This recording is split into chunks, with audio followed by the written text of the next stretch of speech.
Okay. Today's daf is daf Chaf Aleph. We are holding daf Chaf Amud Beis, 2 lines from the bottom, and we're holding by the word itmar. Okay. We learned yesterday that if there is an isur lav, if the lady that's falling to yibam is an isur lav, a loisese. So really, the Gemara says technically you could do yibam to that lady, because the first yibam will say essay doiche loisese, and essay will override the loisese. But the Gemara said there was a question of gzeira. The reason why we don't want you to do yibam is because you may do a second bia. It's the only time you can say. The only time that yibam that bia is permissible is only the first time, not the second time. Hi, Lewis. We're just beginning. Daf Chaf Amud Beis, 2 lines from the bottom. We're just beginning over here. Itmar. So, okay, Itmar we learned. Bia's kohen gadol ba'almona. Let's say a kohen gadol has an almana falling to him to yibam. His brother died, obviously, so that woman is a widower, but the kohen gadol is not permitted to marry an almana. So, and let's say he did it. Let's say he consummated a relationship. He was intimate with her, l'shem yibam. So Rabbi Yochanan and Rabbi Lazar Amar Chadam Einoi Pateres Tzarasa. It doesn't exempt the co-wife because the yibam that the kohen gadol did is worthless. That's what he says. One of them says. So it's we don't know who. One Rabbi Yochanan or Rabbi Lazar. One said it doesn't exempt the co-wife. The Chadama, one says Pateres Tzarasa. It exempts the co-wife. In other words, it's a good yibam, so the co-wife goes free because all you have to do is do yibam on one woman and the other one goes free. So the Gemara explains. We go to Daf Chaf Aleph Man Aleph. Ba'almona min hanesuin min hanesuin. If this almana was married to his brother, the kohen gadol had a brother, and that brother was married to this lady.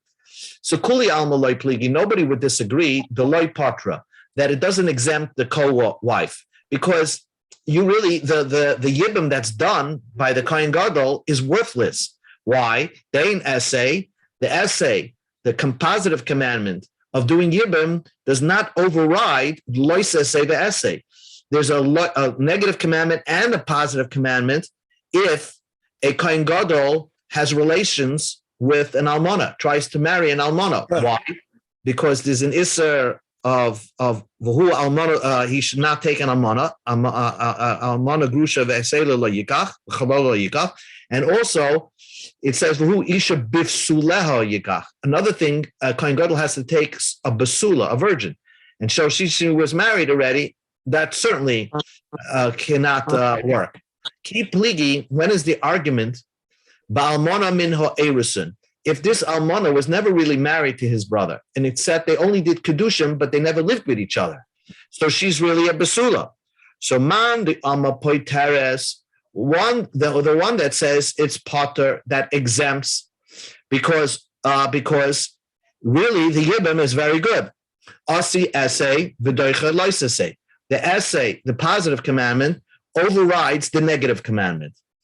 Overrides the negative commandment. So the positive commandment of yibam will override the negative commandment of not marrying an almana. So it's a good yibam. Uman b'yama, the opinion that says einoi pateres, is the one that says it doesn't exempt the co-wife because it's worthless. Because lo yasi essay v'doiches loisase. You will not say in this case that the essay would override the loisase. Of why? Why don't you say so? Here you have the essay of yibam. And the loisa say of what? Of a kohen gadol marrying a widow, an almana. So why don't you say essay doicha loisa say? So the answer is kevan the efsha b'chalitza. Since it's possible that you didn't have to do it this way, you could have done chalitza on this lady, and you wouldn't be over the law of marrying an almana. So therefore, since an essay, there's another way out of this. Is called chalitza. So in this case, you would not say essay doicha loisase, and therefore, if he did do yibam, it's worthless because he was not allowed to do yibam, and it doesn't take effect. And therefore, the co-wife, it doesn't go scot-free. She would also need a chalitza, something. Meisvei. So the Gemara asks a question. The Brisa says clearly by an almana min erisin, the imbalu, if he does do bia, if he is intimate with her, Kani, the yibum takes effect, even from an almana, from where? From erisin to yufta. So this is a strong refutation, according to whoever said that almana min erisin, the yibum would not work. So the Gemara says, Lema, would you say to have it nami to yufta Rosh Lakish? Would this be a refutation of Rosh Lakish? Because Rosh Lakish would say, or Rosh Lakish says that if you can, this concept that Rosh Lakish we had yesterday, Rosh Lakish said that if there's another way out of it, then you don't say Esei Daichel Sasei. And here there's another way out of it, a chalitza, and nevertheless we say that you would say that if they did Yibam, it's okay. So why is it that we don't refute Rosh Lakish's idea? That, and Rosh Lakish says that whenever there's another way out of it, you wouldn't say Esei Daichel Sasei, and here you would. Amalach Rosh Lakish will answer you, Ki Amina Ana. When do I say that what? Ki Amina Ana. When do I say that that you wouldn't say Esei Daichel Sasei if there's another way out of it? Heiche the Mekayim mitzvah, if you could still keep the mitzvah. Al-Hacha over here, what are you telling me? That there's another way out of it? Yes, you're telling me to do chalitza, but chalitza bimkay mitzvah, chalitza to take the place of yibam, lav mitzvah, it's not the same strong mitzvah. Chalitza is a mitzvah, but it's not as strong as the mitzvah of yibam. Yibam is the more important mitzvah. So therefore, in that case, even Rosh Lakish would say that yes, you would indeed say Esei Daichel Sasei, and therefore, if like what the Brisa said, and Amonim and Erison, if they did do Yibam, it works. So that's ends that sugya. Now we go on to a new sugya, which we discussed in the Mishnah, and it's going to be the basis for the whole of the rest of the Gemara. Amar, first the Gemara starts off easy. Remez lishnias min Torah minayin. How do I know? In the Torah it says the Torah says that. Sorry, the Torah says that you're not supposed to have a royas with the following. I'm going to show it up on the screen. Ervas this, ervas that.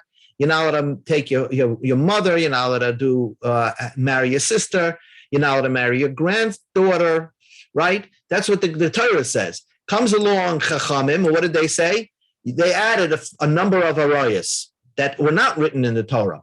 Now, the Gemara wants to know what gave the Rabbanim the right to add things in the Torah.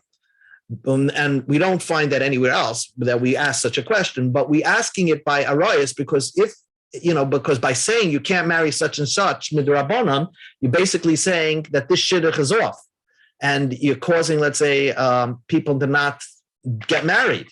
So the Gemara wants to know remez lishnias min haTorah minayim. Where is there a hint that God wants the Rabbanon to add more arayas that are not written in the Torah? So how do you know? Shneimar, the pasuk says, "Ki eskol ha'te'eves ve'el also anshe haaretz." The Torah tells you, why did Hashem say that don't do these arayas? Is because these are the people who lived in Israel from the 7 nations. They did these disgusting, abominable acts. They would, have incest they would have relations with their mother. They would marry their sister. They would marry their aunt. So don't do that. Ha'el, these strong, the word ha'el means these strong arayas, they did. Ha'el kashris, these strong arayas is what they did, the most severe. Mechlal, so we can derive, the ikarakish, there's some arayas that are less severe. Umaninu, what are they? Shniyas. Shniyas, which are less severe than the original arayas. So we see the Chachamim saw in the Chumash a hint that Hashem wants them to add more to the list. I guess we had 15 in the Mishnah, but there's 22 that they added. So the Gemara asks first this question. You learned it from the word ha'el. My mashma do'el lishna dekashehu. How do you know? Where do you see that the word ha'el means the severity? The word ha'el means severe. The Ksiv, it says in the pasuk, "Ves eli haaretz loka." I guess when Nebuchadnezzar took the people in exile, it says he took the strong ones. He took first, the real famous ones and the scientists, so to speak, or the Nevi'im and that one. So Ele in that pasuk sense means the more important ones. So that's why we learned there's ha'el, important arayas, and there's less important arayas. So the Gemara says, let me plead Rabbi Levi. Would you say they're arguing Rabbi Levi? Because you're telling me that el means something severe. But Rabbi Levi says, no, el means something not severe. To Rabbi Levi says, kosher oinoshin shel midos, yosem oinoshin shel rayos. A fascinating thing. It's much, the avera of ripping somebody off with false weights. Let's say they used to sell things by weight, like you have a scale, like a bakery scale or one of those scales where you have weights on. So the severity of ripping people off is worse. It's worse than the avera than doing znus. Look at that. Why? Shezeh nema and el. By Arais it says these abominable acts. Ho'el. That's not so severe. V'zeh nema b'hen ela. But by the ripping people off, having false weights on your scale, the Torah says it's whoever does these bad things. This is disgusting. Ela. These are disgusting by God, right? So therefore, what do we see from there? Let's see what the pasuk is. Rashi doesn't bring down that pasuk, but it is a pasuk by ripping people off. It says the word Eila. So the Gemara answers yes. Not that the word El means weak. El is kosher, severe. The word Eila with a hey is kosher El, is even more severe than the word El. But the El means severity. So that answers that. So the Gemara asks, why isn't arayas just as severe as ripping people off? Why? Because midas it says the word Eila, and by arayas it says the word El. By arayas nami haksiv Eila. By arayas it also says the word Eila, right? So there's a pasuk that says v'nichrasu kol v'nichrasu you get b'kol ha'eila teivas ha'eila v'nichrasu. That's the pasuk. If you do these abominable acts of arayas, you'll get kares. So it also says the word Eila by arayas. Answers the Gemara, fascinating.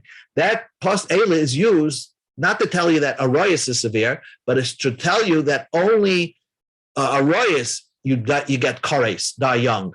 But ripping people off by midas, you don't die young. You don't have this isser of kares.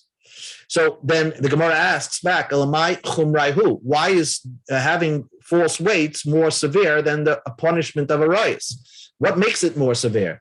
So the Gemara says an interesting thing. When you rip the whole city off, it's not easy to do tshuva because you don't know who you sinned against. If you have a bakery and you had false weights, so then how are you going to do tshuva? Who did you rip off? You can't single out one particular person. But hani efshe b'tshuva. By arayas, as long as you didn't have a mamzer there, you just have to do tshuva and regret what you did, this terrible relations that you had, and that's it. Hani, but ripping people off, lo yavshe b'tshuva, it's not possible to do tshuva. Difficult to do tshuva. They say that you could do tshuva if you rip the whole city off. You should donate your money to public works. Rav Yehuda Mahacha. Rav Yehuda has another pasuk that says that the Rabbanan had an idea where to add shniyas. Pasuk says v'izain. They paid attention v'chiker and they sought out tikin m'shalom harba. That's what Shlomo HaMelech did. The Amar Ula Amar Ablaza Kaidim Shabosh Shlomo Hoysu Torah Daimel Kviva Chain Loznayim. Before Shlomo HaMelech, who invented this whole thing of shniyas, let's say, of arayas, adding more arayas to the Torah was like a basket, and it slipped out of your hand because sometimes it wasn't easy to keep.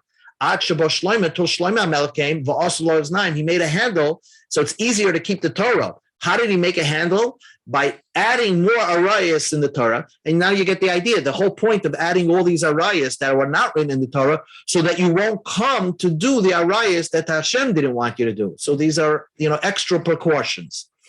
Rabbi Ashaya, he made a gather, basically. He made a gather. So in other words, if we didn't have this gather, many people would slip up, so to speak. The basket would fall out of your hands. So now Shlomo put handles on the basket so most people can keep the Torah.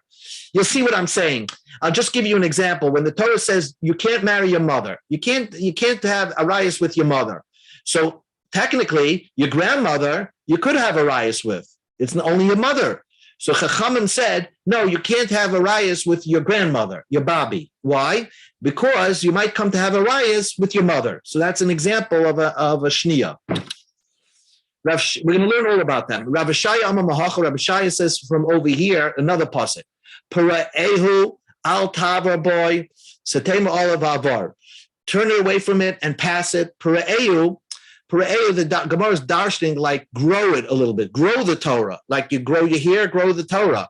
By adding to it, by adding more precautions to it. Torah only give you 15 arayos, you add another 22.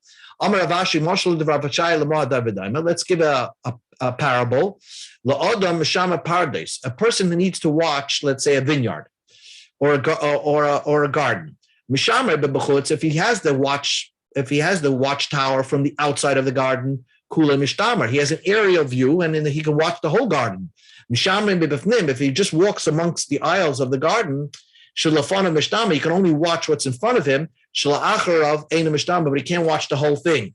So by creating more fences, more gedarim, so we're able to keep the entire Torah. It's almost like we're having a watchtower from above. And the Gemara even goes further. Ravashi bedusuhu. Ravashi's parable is incorrect because Hossam in Ravashi's parable, when you walk in front from the inside, you're watching the garden from the inside by walking down the aisles. Shilafon of what's in front of you, miya mishtama. You at least can watch that nothing happens to the fruit tree or whatever you're watching in front of you. You don't see everything, but you see what's in front of you. Hacha, what we're trying to say is, ilav shniyas. If you didn't have this concept of shniyas, you actually would have sinned with the gufa. In other words, if you didn't have the idea that you're not allowed to have relations with your grandmother, with your babi, then you would certainly have relations with your mother. That's what the Gemara is saying.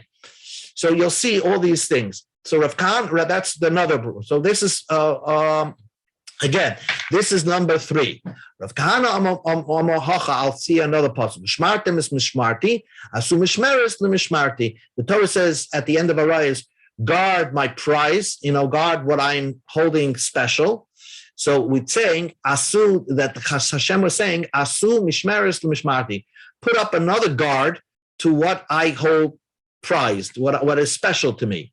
So that's what we're so is a hint in the Torah, hinting to Shlomo HaMelech, at least. Shlomo HaMelech is the one that invented the shniyas, is to put up another fence around it to come up with the shniyas. Amalei Abayla Rav Yosef, Hadaraisehi. Isn't Ushmartim Smishmarti a hint that the Torah is telling you that shniyas are daraisa? In other words, the Torah says add to it, and therefore the shniyas are not asur d'Rabbanan. They should become asur min HaTorah. No. So the Gemara says, he daraisa, upirsha Rabbanan. The idea, the concept of adding to it is daraisa. But the Rabbanan are the ones that says which ones are shniyas and which ones are not shniyas. So the Gemara says, kol Torah nami pirsha Rabbanan. The whole Torah, the Rabbanan are explaining. So this whole idea of all these psukim seem to imply, this last one seems to imply that the shniyas is a daraisa. So, and answer the Gemara, element Rabbanim. The whole thing is midrabanim. And this shmartim is mishmarti is teaching you something else, not teaching you to add shniyas. Ukra asmachta ba'alma. It's a pasuk that's like a signpost, a hint, like a Hasidic Torah to remind you of this concept of shniyas that exists, that the Chachamim had the right to add to the shniyas. But it's not a deraisa, so to speak. So basically what the Gemara just got through saying, the Gemara, I explained to you before that I think, why is the Gemara asking this question? What gives the Rabbanim right to add to these arayas?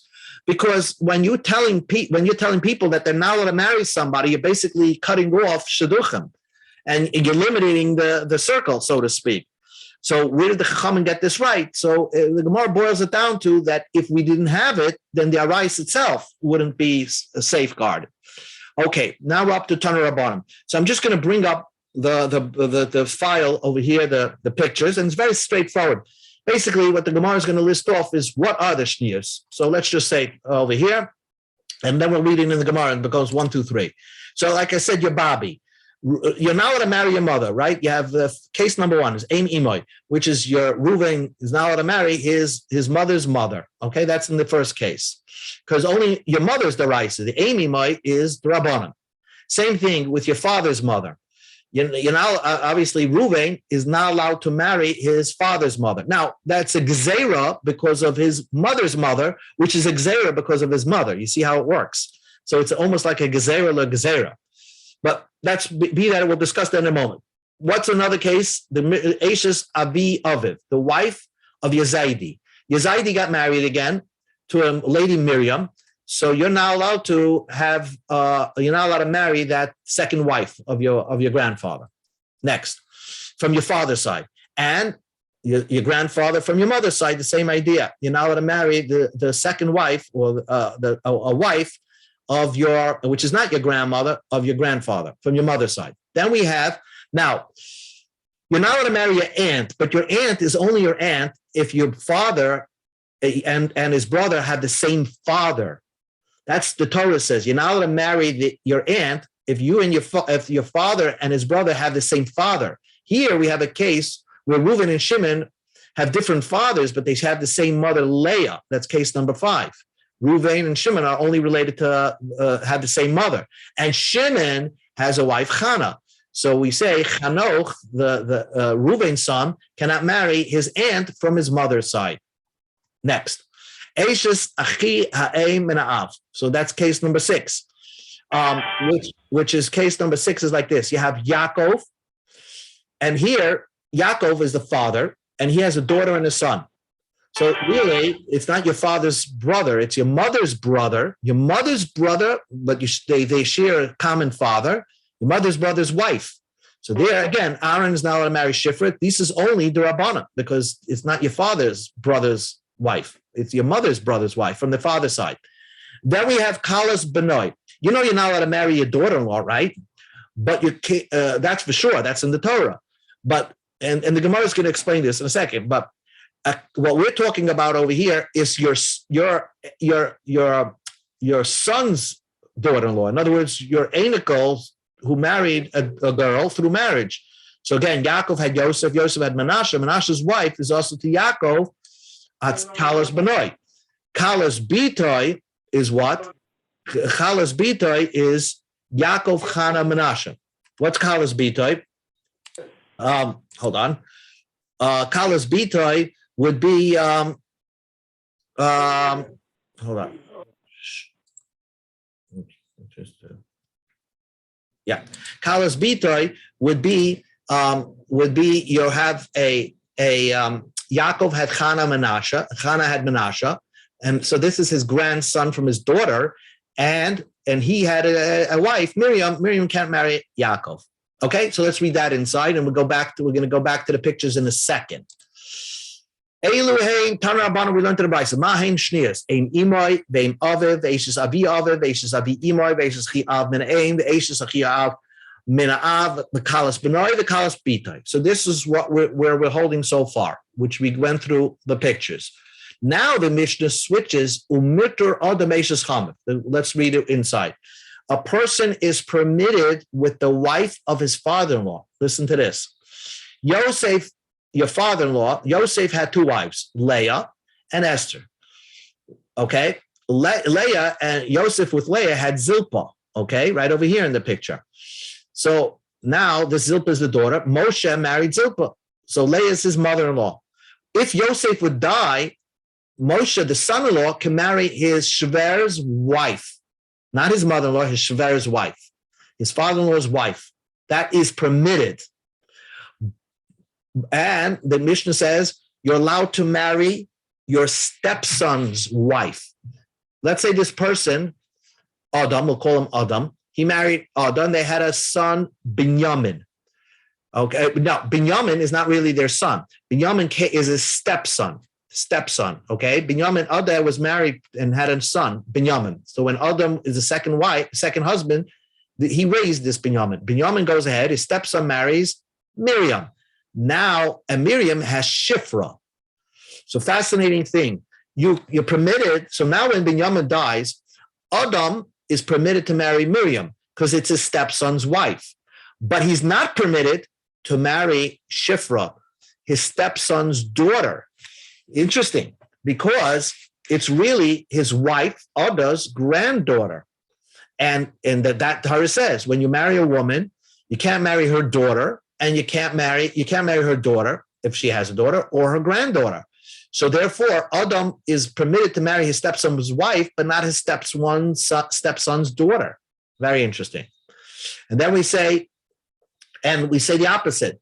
The stepson is mutter with the wife and the daughter. So Binyamin, a man had two wives, Ada and Selah. And Ada, of course, had a son, Binyamin. This was from another marriage. And so this Binyamin is a stepson of Adam. Adam died. So not only is Binyamin permitted to marry the other wife of his, the co-wife of his stepfather, the co-wife of his stepfather is permitted, but also the co-wife, the co-wife's daughter, because they're not really related to him.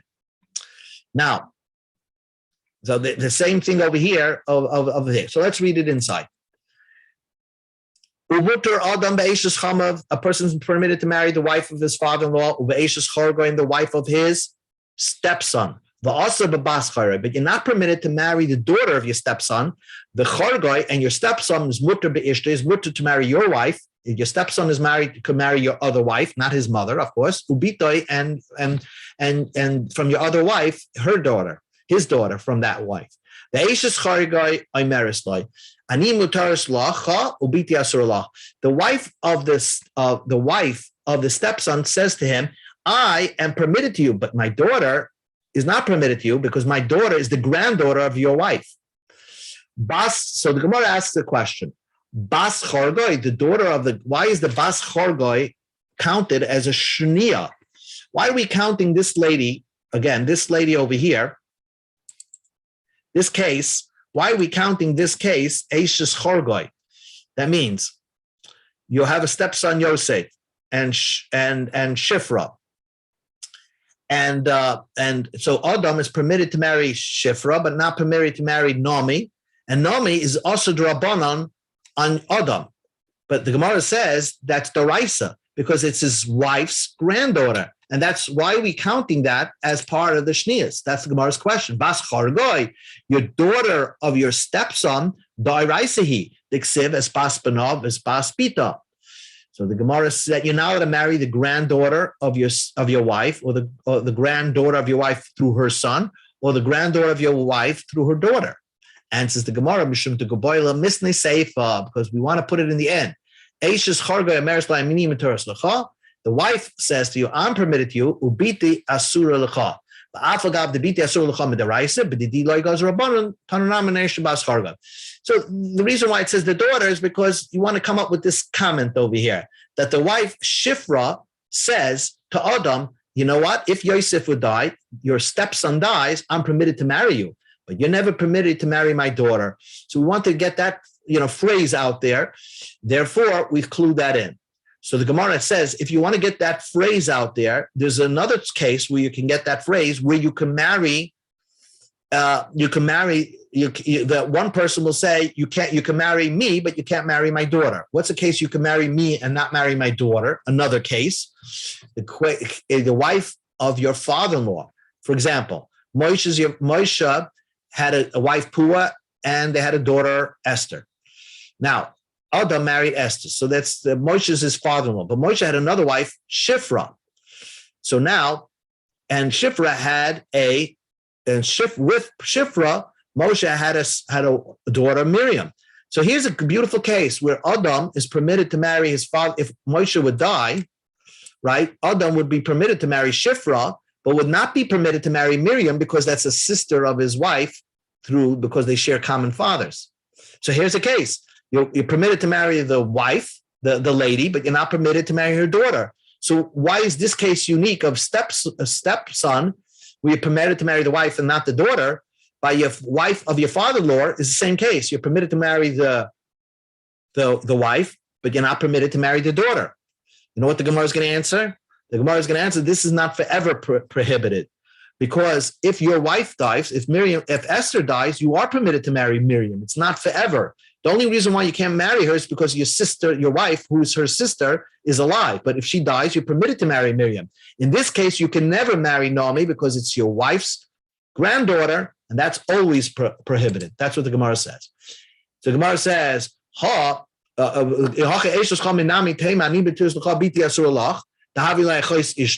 don't we say that there's another case where a person could say, I'm permitted to you, my daughter is also to you, because it's the sister's wife. So the Gemara says, ha pasikale, ha loy pasikale. This remains forever. But the case of your wife's sister, it's not a forever. If your wife dies, you're permitted to marry the sister. Now the Gemara continues with this case. There are a number of cases is that our Amarav, Abor Noshim Yesh Lahem Hefsek. What he means that there are 4 women that are very limited, that it doesn't extend for many generations. Take, for example, I'm going to give you an example over here of Ein Imo. You're not allowed to marry your Bobby, but you're also not allowed to marry your Bobby's mother, your great-grandmother.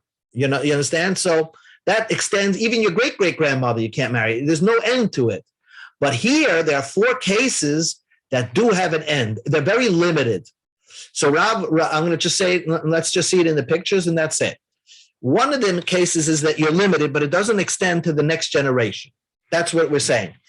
So Rav knew 3 of them, but he didn't know the 4th one. And Zeiri added the 4th one. So the Gemara is going to say like this. Take a look at this case. Yitzchak has a daughter and a son, and so Rachel has a son, Yosef. Yosef is prohibited to marry Shifra. That's just a brother, which we saw that before. A brother of your mother from the father. Both share common father. So your mother and a brother share a common father. You're not allowed to marry your aunt, okay? That is only Elsa D'Rabbanan. But the next generation, let's take a look. Yitzchak has Rachel, and then they have Selah, and Selah has Yosef. So it's the next generation. A grandson of Rachel is permitted to marry his great aunt from his mother's side, from his mother's side. In other words, his mother's brother's wife, a grandson is permitted to marry a great aunt. That's the case. It doesn't extend to that generation. Then another case. You have this case. You have Leah. Again, they share a common mother. So this is only Asher Rabbanim. Remember, you can't marry your aunt only if the 2 brothers share a common father. Here, 2 brothers share a common mother. So Chanoch is not allowed to marry his aunt Chana. Okay, he's not allowed to marry his aunt Chana.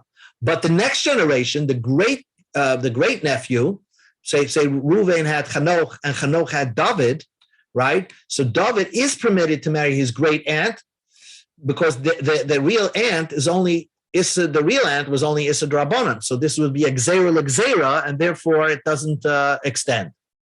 And then the third case, the Gemara says Kal Losoi, which we saw that, the daughter-in-law. It only works, your Yaakov, which is the grandfather, cannot marry his daughter's daughter-in-law. In other words, Yaakov had his daughter Chana, and Chana had a son David. So David is the grandson of Yaakov. David marries Miriam. Miriam is now prohibited on Yaakov. But what happens if Yaakov had Chana? Chana had Esther and David.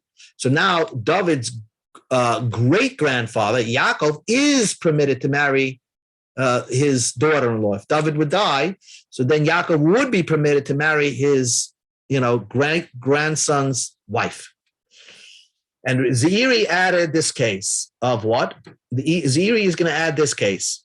Yaakov, even your father's, the wife of your father's mother, the wife of your father, of your mother of your father. For example, David is a grandson of Yaakov. So Yaakov had a daughter, Selah. Selah had David, and Leah. And Yaakov had a wife, Leah. Now this is his Zaidi's wife, not through, it's not his grandmother, it's his Zaidi's wife. You're not allowed to marry. We saw that before. However, your great-grandfather's wife, you're permitted to marry. If it's not related, if you're not blood related, your great-grandfather's wife, you are permitted. So here in this case, Yaakov Yosef Tzela, and it's your great-grandfather Yaakov, therefore David is permitted to marry Leah. So you see, it's not extending. That's what the Gemara is going to say. But Ein Imoy goes all the way, goes up to many, many generations. So we just saw that. Amarav, Arbas Nashim Yesh Lehem Hefsek. 4 women are just limited. Nokav Rav, that's what we have this statement. Chazal gave this Kabbalah tradition. Noked Rav bidei tulas. Rav only understood 3 of them. Eishes achi ha'em min ha'av, the wife of your brother of your mother from the father. Eishes achi ha'av min ha'av, the kalosa and your daughter-in-law. Uziri Moishef af eishes abi imoy. He added, you're the wife of your Eltazaydi. Amarav of your grandmother, of your grandfather. Amarav Nachma Yitzchak v'Simonah Ilah de Rav. Rav goes up. That Simonach, the Zeiri is above Rav. Zeiri usually means the small one, but Zeiri, Rav only permitted. Rav didn't go to that far. Only Zeiri said that's permitted. I guess according to Rav, this case over here would be Asr. According to Rav, David, the great-grandson, is not permitted to marry his great-grandfather's wife. Rav, my why doesn't Rav consider it? Because if you allow that, people would allow this. If you allow this to be permitted, then this would cause you to make a mistake to this. In this case, where Yaakov had Reuven had Chanoch, and Chanoch had David. So David is a direct, David is the great-grandfather of Yaakov through his father's side, not his mother's side. There, everybody agrees that David cannot marry his great-grandfather's wife. So therefore, even if it comes through his mother's side, you see Yaakov, Yosef, Tzela, it goes through, there's a woman there in between. So then he would say that this would also be prohibited. So the Gemara says, so Uziiri, why doesn't Ziri make this gezerah? The